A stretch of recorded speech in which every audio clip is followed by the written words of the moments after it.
Hello, my wonderful 7th grade mathematicians.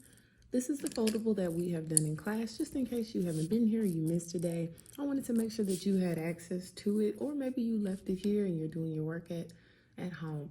So here you have access to it. I'm going to walk you through it step by step. This foldable is representing proportional relationships, and we're going to walk through what makes it proportional or non-proportional on a graph, a table, and just a regular proportion, which is 2 equal ratios. And then we will look at a verbal version of a proportion that is missing a variable. Let's get started. So looking at this graph, I have 3 things that make a graph proportional. It has to be linear. What does that mean? It has to make a straight line.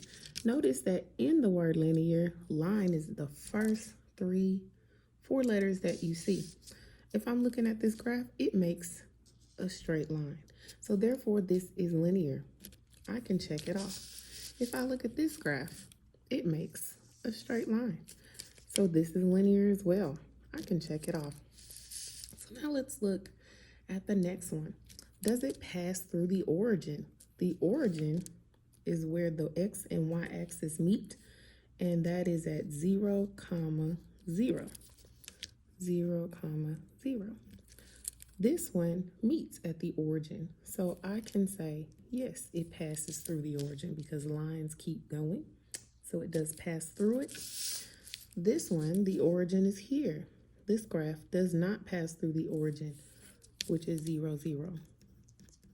So we have to X out this one because this is not proportional. It does not pass through the origin. But it could still be non-proportional. We have to figure out, do they have a constant rate of change? A constant rate of change means that this graph has a pattern.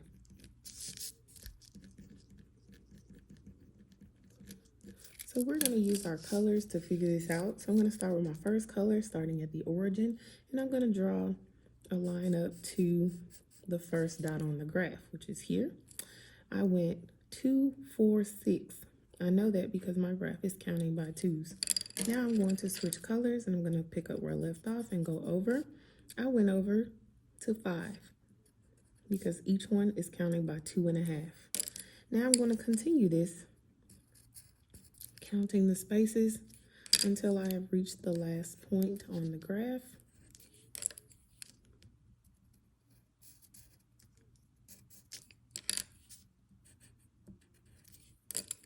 Notice that this has a pattern each time. 6 going over, up 6 over 5, up 6 over 5, and so forth. This has a pattern, which means it has a constant rate of change. So that means that this graph is a proportional graph. Let's look at this one. If it has a pattern, then we can call it non-proportional. So starting where the graph is, here at the 1, it doesn't start at the origin, which means it doesn't pass through it, but it starts here. Going to go up to the first dot, which is 1 space. And we're going to go over to the dot, which is, or the point on the graph, which is 3 spaces. So let's see if it continues this pattern. It's 3 and 3 and 3, 1, 2, 3, 1, 2, 3, and so forth. And it goes up 1. This does have a pattern, so I can check off that it has a constant rate of change. So this will be a non-proportional graph. All right, so now let's look at our table. Our table, we can't tell if it's linear because it doesn't make a straight line, but we can see if it passes through the origin or if it has a constant rate of change. So if we remind ourselves, the origin is at 0, 0. And the constant rate of change means that it has a pattern. So let's start with the pattern. I'm going to pick up my first color and I'm going to count. To get from 5 to 10, it adds 5. To go from 10 to 15, it's still adding 5. And it looks like it continues that same pattern. So far, so good. Now let's switch colors. To get from 2 to 4, it's adding 2. To go from 4 to 6, it's adding 2. and so forth. It seems like it continues that pattern, and they're all the same numbers. So I can check off that this has a constant rate of change. But the problem is I can't tell if it passes through the origin. So I need to go backwards on my pattern to figure that out.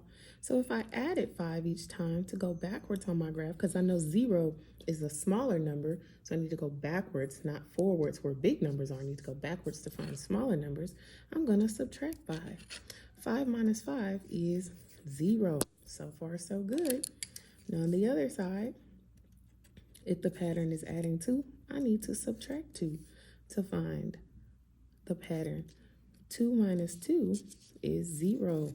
Ooh, I have just found the origin, which is 0, 0. So this is a proportional relationship. I'm going to write it down here. So now let's look at this one. I'm going to figure out, does it have a constant rate of change? Starting at the top, this is adding 1 each time. The bottom is adding 2. So far, so good. This has a pattern, which means it has a constant rate of change. Now we need to see if it passes through the origin. Well, I don't need to see it because I see here that there's a 0. And if there is a 0, there should always be another 0 here. And because that is the case, this does not pass through the origin because I don't see 0, 0.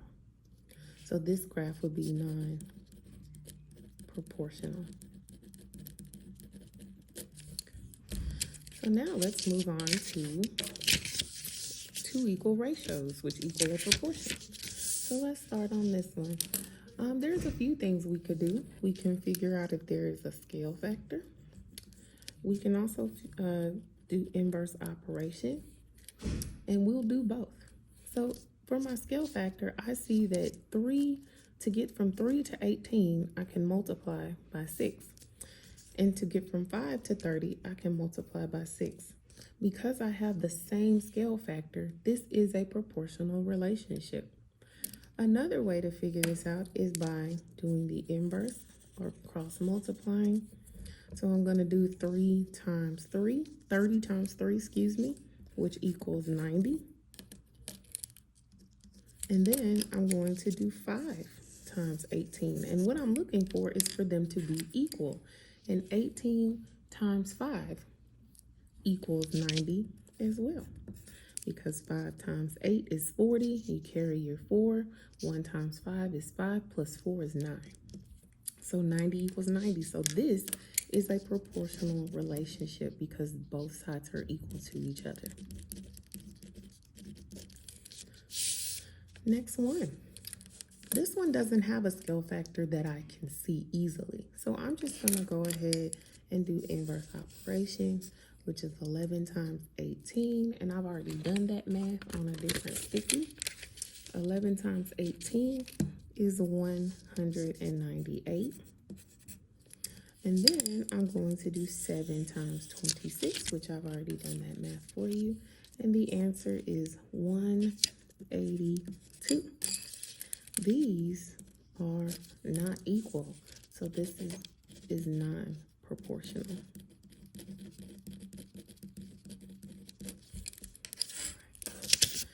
So now let's look at our verbal. I'm going to read it to you. A science test consists of 20 questions.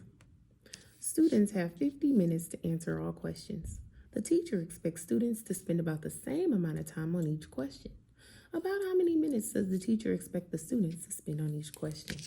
So I'm going to solve this the way I would do it. And I always tell y'all that don't do what you would do what Miss Sanders would do. So I would figure out what 2 things I'm comparing first. And in this problem, I'm comparing questions. Oh no. I'll write with my pen. Questions. I have another one. 2 minutes.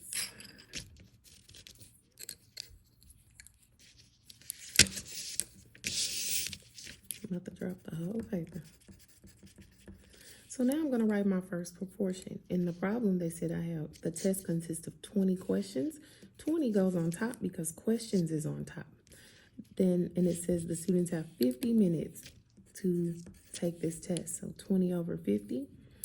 The question says about how many minutes. If they ask how many minutes, we don't know how many minutes. So I'm going to put a variable there. Does the teacher expect the students to spend on each question? So each tells me something. Each tells me one. So one question is what I put here. This is also a unit rate problem. So I'm going to solve this question. I love things like this because zeros, if I have a 0 on top and a 0 on bottom, that's like dividing by 10. I can cross them out so that this problem will be a lot easier to solve. Then I'm going to do inverse operation. 5 times 1, which is 5, and then divide by 2, divide in half, which is 2.5. So x equals 2.5. All right, scholars, I can't wait to see how you solve problems in class for proportional relationships. And remember, you can always rewind this video if you missed something. Have a great day.